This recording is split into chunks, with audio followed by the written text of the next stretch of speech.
اعوذ باللہ من الشیطان الرجیم، بسم اللہ الرحمن الرحیم۔ دوستو السلام علیکم۔ خبر آئی ہے کہ 5واں جہاز چین سے امدادی سامان لے کے پاکستان پہنچ گیا۔ ہمیشہ پہنچتا ہے، یہ کوئی نئی بات نہیں ہے۔ زلزلہ ہو، سیلاب ہو یا کوئی اور بھی آفت ہو تو بین الاقوامی طور پہ سب سے پہلے امداد اگر آتی ہے تو وہ چائنا سے آتی ہے، اور اس دفعہ مسلسل ان کی امداد نہ صرف یہ کہ اشیاء کی صورت میں، میڈیکل آپریٹرس کی صورت میں اور دیگر صورتوں میں آ رہی ہے، بلکہ انہوں نے اپنے ڈاکٹرز بھی بھیجے ہیں اس کرونا کی وبا سے نمٹنے کے لیے کہ وہ ہماری مدد کریں۔ تو یہ کوئی نئی بات نہیں ہے۔ سوال یہ پیدا ہوتا ہے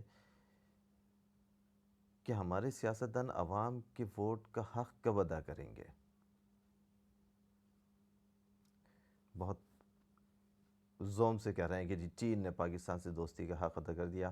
بھائی آپ کب اپنے ووٹر کا حق ادا کریں گے، اس کے ووٹ کا حق ادا کریں گے؟ کئی سو ارب روپے کی کرپشن کرنے والے سیاستدان جب حکومت میں ہوتے ہیں تو کھل کھیل رہے ہوتے ہیں، جب اپوزیشن میں چلے جا رہے ہوتے ہیں تو آنے والی حکومت کے اوپر تنقید کر رہے ہوتے ہیں۔ ان سے تو اپنے ہی ووٹروں کے لیے امداد نہیں نکل رہی۔ جب ووٹ لینے کے لیے ان غریب علاقوں میں پہنچتے ہیں جہاں بچے کپڑوں سے محروم ننگے پتنگے گلی میں پھر رہے ہوتے ہیں اور غلاظتیں گلی میں پڑی ہوئی ہوتی ہیں، تو اس وقت وہاں سب ان کے بھائی بہن بیٹے بیٹیاں ہوتی ہیں، اور ووٹ لینے کے بعد ایسا لگتا ہے کہ وہی غلاظتیں اٹھ کے پارلیمنٹ کی کرسیوں پہ بیٹھ گئیں، وزارت کی کرسیوں کے اوپر بیٹھ گئیں۔ آج ان غریب افراد، ان غریب کنبوں کو امداد دینے کے لیے ان کو پتہ ہی نہیں ہے کہ غریب کہاں آباد ہیں، ان کو پتہ ہی نہیں ہے کہ غریب کون ہیں، ان کو پتہ ہی نہیں ہے کہ ڈیلی ویجز والے کہاں آباد ہیں، ان کو پتہ ہی نہیں ہے کہ یہ مزدور طبقہ اور دیگر جو اس طرح کے لوگ ہیں وہ کہاں آباد ہیں، ان کو کچھ نہیں پتہ۔ جب الیکشن کا زمانہ ہوتا ہے، ان کے کارندے ہر گھر میں پہنچے ہوتے ہیں، ان کے کارندے جو ہے وہ الیکشن کارڈز بانٹ رہے ہوتے ہیں، پوری پوری لسٹیں ان کے پاس ہوتی ہیں۔ آج ان کو نہیں پتہ، ان کے پاس آج کچھ بھی نہیں ہے۔ ہمارے جو فلاحی ادارے ہیں، سیلانی ہے، جے ڈی سی ہے، چھیپا ہے، ایدھی ہے اور بہت سارے ہیں، سب کو پتہ ہے، سب کو پتہ ہے کہ غریب کہاں آباد ہے، سب کو پتہ ہے کہ کون بھوکا سو رہا ہے، سب کو پتہ ہے کہ کس کے گھر میں آٹا نہیں ہے، سب کو پتہ ہے کہ کس کے گھر میں روٹی نہیں پک رہی۔ نہیں پتہ تو صرف حکومت کرنے والوں کو نہیں پتہ، چاہے وہ کسی بھی نسل، کسی بھی طبقے اور کسی بھی جماعت سے تعلق رکھتے ہوئے، ان لوگوں کو کبھی نہیں پتہ ہوتا ہے کہ غریب کہاں آباد ہے۔ ہاں پتہ ہوتا ہے تو صرف اس وقت پتہ ہوتا ہے جب ان کو ووٹ لینے کے لیے ان تنگ و تاریک گلیوں میں جانا پڑتا ہے۔ آپ اپنی الیکشن کمیشن والی لسٹیں نکالیے، اپنے ریکارڈز نکالیے، اس میں سب پتہ ہے کہ کچی آبادیاں کہاں کہاں پر ہیں، غریب طبقہ کہاں کہاں آباد ہے۔ جی بانٹیں گے کیسے، چھینا جھپٹی شروع ہو جاتی ہے، یہ ہوتا ہے وہ ہوتا ہے۔ بھائی ایک موٹر سائیکل پہ ایک پولیس والا اور ایک رینجرز والا اور ایک سامان سے لدی گاڑی ایک محلے میں پہنچے، اور اس کے بعد وہاں ہر شخص، ہر فیملی کے الگ الگ شناختی کارڈ لے کے سب کے، اور ان کو ان کی انٹری اپنے پاس کر کے اور راشن ان کو دے دیا جائے، اس میں کیا قباحت ہے، کیا مسائل ہیں؟ ورک فورس آپ کے پاس ہے۔ دوسری بات یہ کہ آپ کے اپنے سیاسی کارندے اتنے ہیں، ویسے تو شور مچانے کے لیے سب جو ہے وہ سڑکوں پہ ناچنے کے لیے آ جاتے ہیں، جی اے فلاں جی اے فلاں، اس کام کے لیے نہیں آ سکتے۔ دوسری چیز یہ کہ بیرونی امداد پہ چلنے والے تمام چینلز، جتنے پرائیویٹ چینلز ہیں، یہ سب بیرونی امداد پہ چلنے والے ہیں، دوسرے لوگوں کی باتوں پہ چلنے والے ہیں۔ یہ ہمیشہ آپ کے مذہب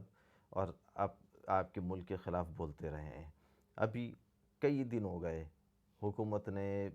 سندھ گورنمنٹ نے بھی، تمام صوبائی حکومتوں نے بھی، وفاق نے بھی علماء کو بٹھا کے، ان سے مفتیان کرام کو بٹھا کے، مشائخ کو بٹھا کے تمام معاملات طے کیے کہ ہاں جی مسجدوں میں نماز باجماعت جس طرح سے ہوتی ہے اس کرونا کی بنا پہ جو ہے وہ نہیں ہونی چاہیے، آپ اس کو تھوڑا سا ریسٹرکٹ کر دیں۔ اور علماء کرام نے باہمی رضامندی سے تمام مسالک کے، تمام فرقوں کے، سب نے یہ اتفاق کیا، گورنمنٹ کی اس بات کو مانا کہ ہاں جی ایسا ہی ہے کہ یہ وبا کیونکہ بہت تیزی سے ایک دوسرے سے پھیلتی ہے، تو اس کو لوگوں کو بچانے کے لیے ہمیں یہ قدم اٹھانا چاہیے، اور انہوں نے یہ قدم اٹھایا۔ باقاعدہ گورنمنٹ کے آرڈرز جاری ہو گئے کہ جی مسجد کا جو عملہ ہے 3-5 لوگ بس وہی جماعت ادا کریں گے، چاہے وہ جمعے کی ہو چاہے وہ 5 وقتہ ہو، تاکہ کم از کم مساجد میں تالے نہ لگیں، اذانوں کی آوازیں بلند ہوتی رہیں اور جماعت مسجد میں ہوتی رہے۔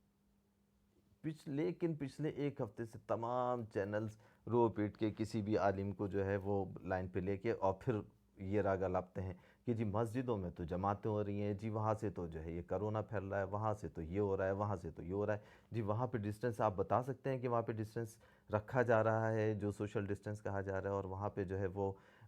صفائی کا انتظام ہے یا نہیں ہے؟ ارے یار، پہلے تم یہ بتا دو کہ تمہارے چینلز میں تمہارے آفیسز میں کتنا سوشل ڈسٹنس رکھا جا رہا ہے، تمہارے وہاں کتنے صفائی کے انتظامات ہیں باہر دودھ کی دکان پہ جو دودھ لینے کے لیے رش لگا ہوتا ہے اس میں کتنا سوشل ڈسٹنس ہوتا ہے، جس غریب کے بچے جو ہے وہ گھروں میں بلک رہے ہیں، بھوک سے بلک رہے ہیں، وہ جب باہر روزی روٹی کمانے کے لیے نکلنے کی کوشش کر رہا ہے تو وہ سوشل ڈسٹنس دیکھے گا یا وہ اپنے بچے کی بھوک دیکھے گا؟ ان سارے چینلز والوں کا موٹیو صرف یہ ہے کہ مسجد پہ تالے لگ جائیں، ان کے دلوں کو چین پڑ جائے گا، سکون پڑ جائے گا، بس۔ کروڑوں اربوں کے چینلز چل رہے ہیں، بیرونی امداد مل رہی ہے، کئی ملین اپنے اینکرز کو سیلریز دے رہے ہیں۔ بھائی کسی ایک چینل والے نے آواز اٹھائی کہ میں غریبوں کے لیے یہ چیز شروع کر رہا ہوں، میں غریبوں کے لیے وہ چیز شروع کر رہا ہوں؟ تمہارے تو نیوز رپورٹرز، تمہارے اینکرز تو گلیوں گلیوں جاتے ہیں، انہیں تو کراچی کے چپے چپے کا پتہ ہے، انہیں تو پورے ملک کے چپے چپے کا پتہ ہے، انہیں پتہ ہے کہ سب سے زیادہ بھوک اور افلاس کہاں پر جا رہے ہیں نا، رپورٹنگ کرنے جا رہے ہیں نا، دکھاتے ہیں روزانہ، دکھاتے ہیں کہ جی یہ خاندان ہے، اس کے پاس جو ہے وہ سامان نہیں پہنچا، اور دیکھیں جی یہ 4 دن سے بھوک۔ ابے 4 دن سے بھوکا ہے بھائی تو 2 روٹی تو ہی دے آتا وہاں پہ، تمہیں نہیں پتہ؟ اس پروگرام کی رپورٹنگ کر کے اس کے اوپر جو ہے وہ 50 لاکھ کے اشتہار لے لو گے، لیکن اس غریب آدمی کو 2 وقت کی روٹی تم نہیں دے سکتے۔ سندھ گورنمنٹ نے کسی حد تک، بلکہ کسی حد تک نہیں، بہت کافی حد تک بہت بہتر انتظامات کیے، اور امید میں یہ کر رہا ہوں کہ شاید وہ دہاڑی دار طبقے کے لیے جو ہے وہ بہتر انتظامات کر سکے، اور ہمارے وہاں جتنی بھی فلاحی تنظیمیں ہیں، سیلانی ہے، ایدی ہے، چھیپا ہے، جے ڈی سی ہے، جو بھی ہیں ان کو ساتھ ملا کے، اور ان کے جو بھی کارندے ہیں ان کو ساتھ لے کے، اور ان کے گھروں پہ جو ہے وہ راشن کسی نہ کسی طور پہنچا سکے گی۔ لیکن سوال یہ پیدا ہوتا ہے، کیا یہ کوئی راکٹ سائنس ہے؟ آپ کو 10 سال چاہیے کسی ایک غریب کو ڈھونڈنے کے لیے؟ آج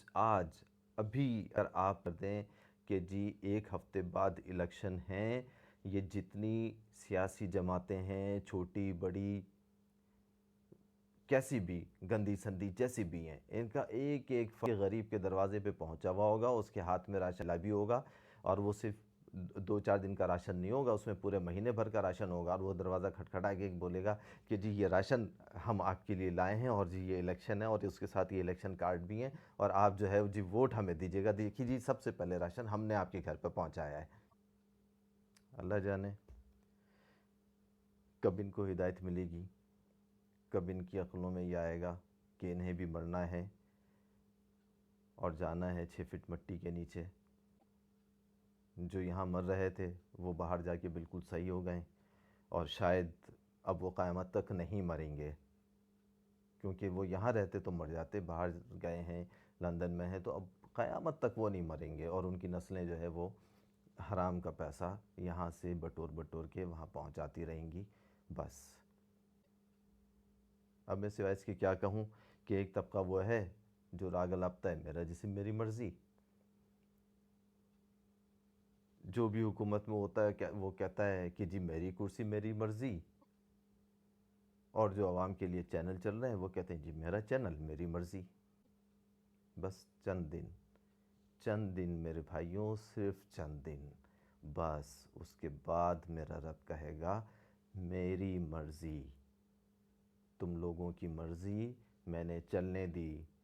تمہیں 60 سال عمر دی، تمہیں 70 سال عمر دی، تمہیں 35 سال حکومت کے دیے، تمہیں 40 سال حکومت کے دیے، تمہیں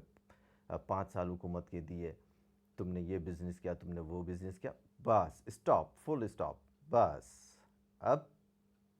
میں اور میری مرضی۔ جزاک اللہ، اللہ حافظ۔